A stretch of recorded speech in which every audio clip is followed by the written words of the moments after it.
Welcome to the Geneva Center for Security Policy. My name is Jean-Marc Rickley. I'm a head of Global Risk and Resilience here at GCSP, and it's my pleasure to welcome a very distinguished panel to talk about a topic that is very important, but unfortunately not very well covered in the West, which is the war in Yemen. So let's move now to our second speaker, Dr. Hamdan Dammag. He's a researcher, a writer, and a prize-winning novelist. Dr. Dammag also holds the post of Deputy Rector of Yemeni Center for Studies and Research in Sana'a in Yemen. He's the Vice President of the International League for Peace and Human Rights, a co-organizer of this event, and General Secretary of the Tamadon Foundation. Dr. Dammag, the floor is yours. Thank you very much for introducing me. Good afternoon, everyone, and thank you for coming. I'll be talking about some of the aspects of the Yemeni conflict, and I usually refer to them as hidden aspects because they have been notably ignored, or at least not taken seriously enough by different key players involved in brokering the peace process in Yemen.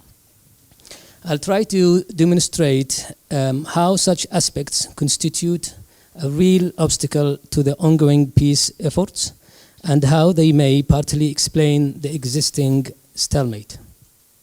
So I'll focus on three main issues.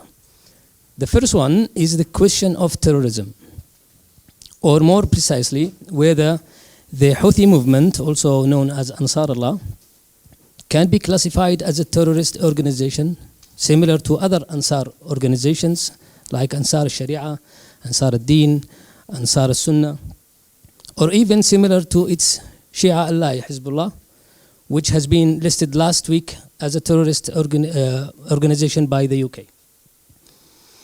It's worth remembering that the UK itself in the past has classified the Yemeni-based group Aden Abiyan Islamic Army as a terrorist organization after they kidnapped 16 foreign tourists in December 1998 in Abiyan, 4 of whom were killed during the rescue operation by the government at that time. Considering the common definition of terrorism, many opponents of Houthis argue that the movement has committed an unprecedented act of terrorism during the 4-year conflict. And there is no reason not to classify it as a terrorist group, particularly by the international key players such as the UN, the UK, the USA, and the EU. In 2017, the Yemeni government requested that the Security Council recognize the Houthis as a terrorist group.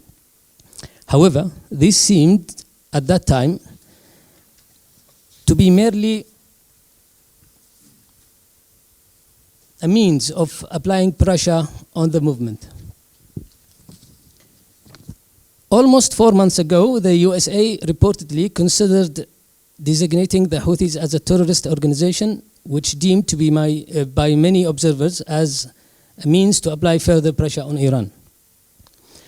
Due to the unclear stance of the international community and key players on this issue, there is a growing concern among many Yemenis that the classification of terrorist organizations is rather politicized, and that the key players have different agendas or double standards in this matter. The ambiguity of such a stance has devastating consequences on the Yemeni people's trust in the international community regarding the fight against terrorism. More importantly, their concern is that such ambiguity sends a wrong message to other military groups, whether religious or political, both in Yemen or in the region, to use violence and terrorism as an effective means to achieve their goals and receive international recognition. This includes the already existed terrorist groups such as Al-Qaeda or Daesh. The second aspect that I would like to talk about is the racial discrimination and its damaging consequences on the Yemeni social fabric. Actually, racism has been always a sensitive issue that Yemenis and others have tried to avoid talking about openly. Nevertheless, during the last 4 years, we have witnessed an alarming increase of its manifestation in the current conflict. Again, Houthis are to be blamed for initiating such dangerous social sentiment. Evidently, the Houthis are a supremacist group who believe in their right to rule, not according to the Yemeni constitution or democracy, but rather according to some theological and mythical claims driven by the divine right.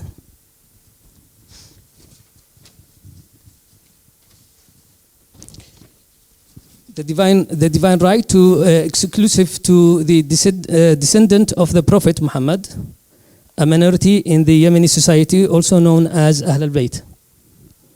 Such claim for power based on blood supremacy is well embedded in the doctrine and documents of the Houthi movement, and indeed evident in its political and social practices since it's captured the capital city of Sana'a in September 2014.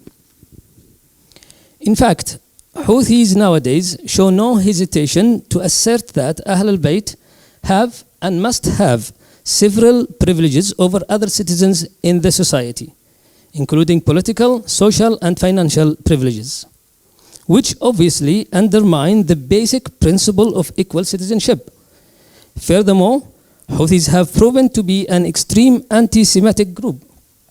This is evident not only from their infamous chant, "Curse open the Jews," which forms part of their official slogan, but also from the series of actions committed against the remaining of the Yemeni Jewish community from 2007 until 2017.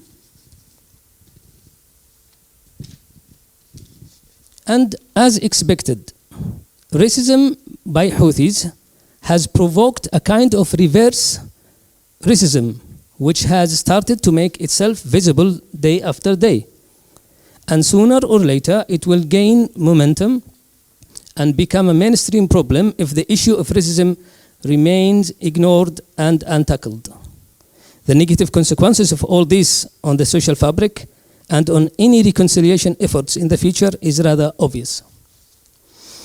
The third aspect that I would like to highlight is the empowerment of armed non-state actors in the liberated regions, which has greatly weakened the position of the legitimate government and the law enforcement bodies.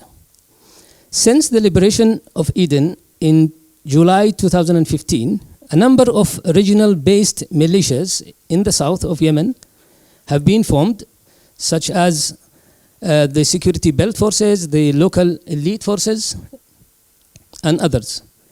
Despite being theoretically affiliated with the legitimate government, these militias operate largely outside the government control, as stated by the UN Panel of Experts report. The pro-secessionist Southern Transitional Council has also established its military wing and acts as a de facto government in Eden. The existence and growing of armed non-state actors is a fundamental problem and definitely has many negative consequences on the stability of the country and the legitimacy of Hadi government, which over the last 4 years has struggled to show a successful model of good governance and to meet the basic needs and services in the areas under its control. So in conclusion, peace, as we all know, it's a hard and challenging process. And to achieve peace, we must understand the complexity of the crisis, identify its causes, addressing all its different aspects, and deal with them accordingly. It is also important to recognize that the interest and aspiration of the Yemeni people for freedoms, democracy, rule of law and order, equal citizenship, and stability are all at the core of the current crisis, and that for any feasible solution to end the war and to make a sustainable peace, it must take them under consideration. Otherwise, all regional and international efforts to make peace in Yemen will go in vain. Thank you very much. Thank you very much, Dr. Dammag. Thank you for providing us a perspective that looks more at internal dynamics. You mentioned terrorism, racial discrimination, and the empowerment of non-state actors. Probably you forgot a few others when we talk about terrorism. You didn't mention much about Al-Qaeda. I think that's from the Western perspective. This is a very important problem. You mentioned the problem of the southern transitional council, the potential of a spillover effect it could have for secessionist movements, and these are issues that we will probably return to in the Q&A. Dr. Dammag, your first priority, what would you invest in for a prospect of feasible peace in Yemen? I will build on what my colleague has said about the importance of having a successful model in the liberated areas. The international community must help the government to build this state, because having a state by itself is the only hope the Yemenis have. In addition to this, when we talk about aspects of the conflict, we call them the hidden aspects, the idea is not just to raise this issue, but to make a message to the international community who want to help Yemen to reach peace, is that pouring the international aid will not solve the problem, will not solve the humanitarian situation. You need to tackle the issue from its roots.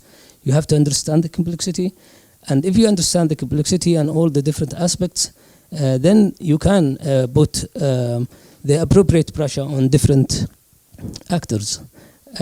Because if you don't do this, then you send the wrong message to others to follow the leads of violent groups and all this kind of things. And we keep hearing every day new groups forming, and they say we must follow what the Houthi has done, because they got the recognition from the international community. We hear this and we get worried, because we don't want for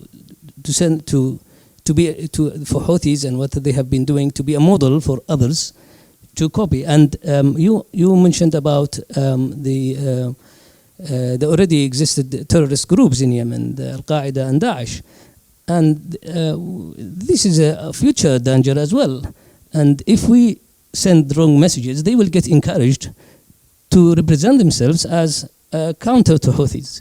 So we need to apply pressure on the international community to try to understand the complexity of the Yemeni problem more, so that they can help in solving it. Right, thank you very much.